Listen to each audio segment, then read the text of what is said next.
it's the turn of Ms. Margot Angot, and she's the project management and partnership development of the United Nations program. And she will talk to us about the BRI and the SDGs Nexus, and the synchronization with the Agenda 2030. So thank you, Margot. Thank you to you for introducing me, Mr. Andrea. Good afternoon, everyone. So thank you to the organizer for bringing up the topic. And I'm really glad to be here this afternoon to present the BRI and SDGs Nexus, so the Sustainable Development Goals Nexus. I will mainly focus on Africa, and because it's my main area of expertise, and because the geographic scope of the BRI is constantly expanding, and that it really promotes economic development and interregional connectivity in Africa, but that some question marks remain about its capacity to synchronize its efforts with the UN 2030 Agenda for Sustainable Development. Because what happened is that in one hand, many direct and indirect benefits might be expected. So the initiative has the potential to address economic exclusion in terms of income poverty, inequality, to promote a more sustainable growth through job creation, infrastructure, greater connectivity, etc., etc. But in another hand, in the East African countries, this initiative seriously undermines the ability of many countries to meet their targets under the 2030 Agenda for Sustainable Development. There are many countries that have been receiving project initiatives from the Belt and Road. So we have, for example, Kenya, Egypt, Tanzania, Ethiopia, Djibouti, as the Professor Onis previously mentioned. And most of the initiatives are related to transport and to the energy sector. As Sébastien Goulart already introduced before, the railway networking in Kenya is quite a huge project that is planning to connect Mombasa to Nairobi, and that is expected to link the country to Uganda, Burundi, Ethiopia, South Sudan, unlocking international and intra-continental trade opportunity. We have also, on the same line, the Bagamoyo port construction in Tanzania that is expected to become the East Africa largest port. So also here, we have quite a big initiative. We also have several investments related to the energy, on the energy sector. And banks have been particularly active in funding projects related to fossil fuel energies or related to hydropower plants. We have, I think, in this sector, something around an investment of $5.3 billion, so quite consequent. But what happens is that on the ground, we have a much more complex picture, and we have tensions that are already shown up. Because the alignment of the BRI objective and the 2030 agenda is not always reflected in the projects, and especially in the energy projects. Because most of the time, what is targeting its fossil fuel project, while we know that the NDCs, the national determined contributions of the BRI countries, indicate a strong need for invest in the renewable energy. So we have a kind of imbalance and sometimes a mismatch between the NDCs of the country and the objective of the BRI. And several conflicts already raised up. So for example, we have the Nigeria Lagos Canals project that raised particular concern in the coastline because the population had to be displaced and did not receive an appropriate compensation. And what happened is that it made an intense political problem. We have the same kind of case for Cameroon with the Kribi project, which have resulted in the loss of many habitats and forests, and that show a high social risk to communities, including loss of livelihoods and home because of the land acquisition for the project. And this, once again, has not been properly compensated.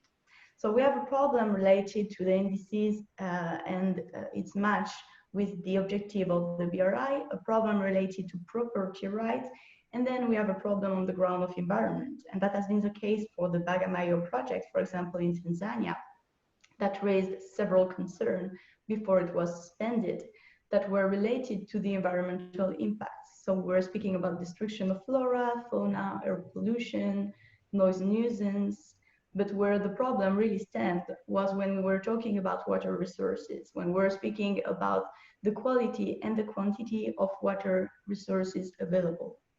Because the construction was expected to require an important amount of water that could have led the country, not the country entirely, sorry, the region, in a situation of water scarcity. And as a matter of fact, would have affected the food security and the well-being of the local population.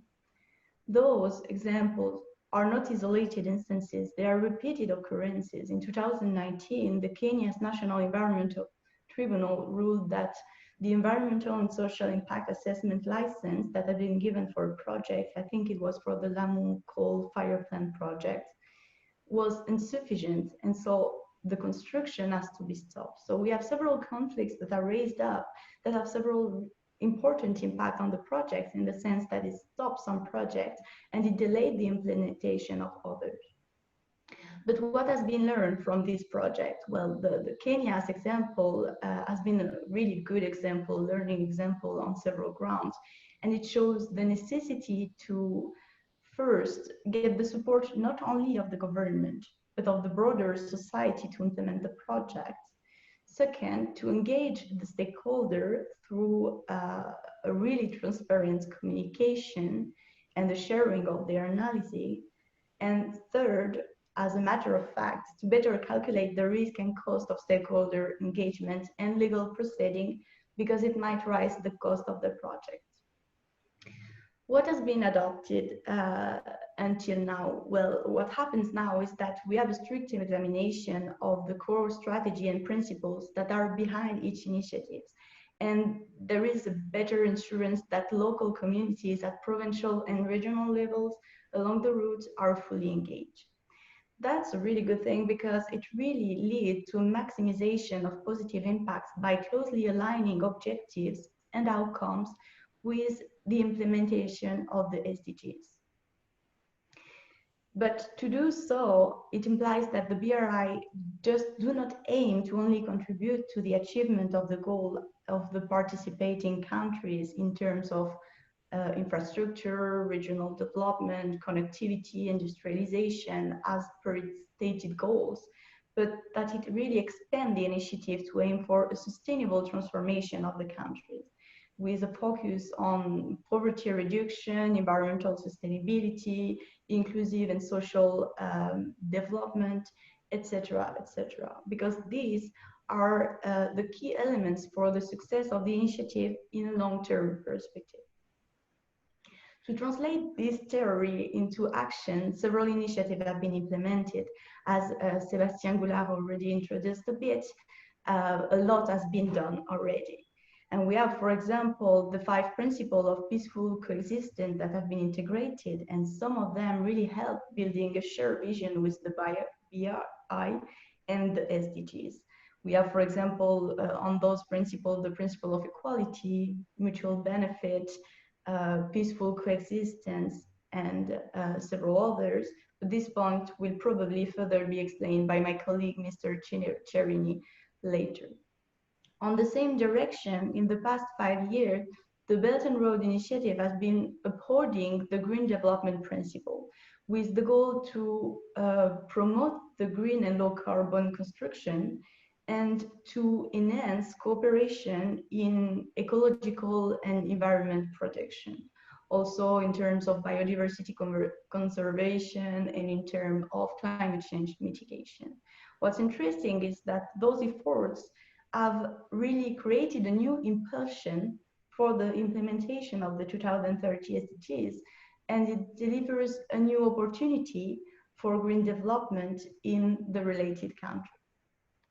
So what was the objective? The objective of this initiative was really to promote policy communication in ecological and environmental protection, and to align the Green Belt and Road and SDGs on a policy level. Another objective was also to construct what we call an integrated ecological and environmental risk prevention and a governance system that would allow to prevent environmental risks caused by construction, as we saw before. There are several other initiatives and projects that have been taken in this way. We have projects taken by UNDP that have been launched, such as the pilot program in Ethiopia. We have several coalitions. I will not make a list of them because it's not the goal of the presentation, just to show you that there is really a modification in the mindset and in the way of presenting the thing. And one of the best examples is the BRI International Green Development Coalition, that is an inclusive and voluntary international network that promotes international consensus and that also promotes collective actions on the development of the Green Belt and Road. And this really provides a platform for policy dialogue, knowledge and information sharing. And it really helps promoting what we call the win-win cooperation. So really interesting initiative that has a really bright future. What does all that show? Well, it shows that the Belt and Road Initiative has a bright future if we take the mindset of the Agenda 2030, and that it completely has the potential to have a significant impact in countries' sustainable development, because it gives tools to combat climate change and to ensure a transition to a low carbon economy, since it provides an ample space for innovative solutions. But what's the challenge? Well, the key challenge is to find the synergy between sustainability and the goals of the BRI initiatives, always in all projects, because this will ensure that the initiative is green and will allow us to look at a long-term perspective. So in short, because I think I'm running out of time, the Agenda 2030 can align locally, nationally, and globally. We just have to remember that destructive use of natural resources to enhance short-term economic growth is likely to reinforce vulnerabilities and to raise up several conflicts, as it has been done already in the past. Therefore, what has to be adopted is really a long-term vision, including a better risk assessment in the project and, in a sense, an increased transparency to avoid environmental and social conflicts. Thank you for your attention. That's all for me. So I let the floor to the next speaker. Thank you very much, Ms. Angot.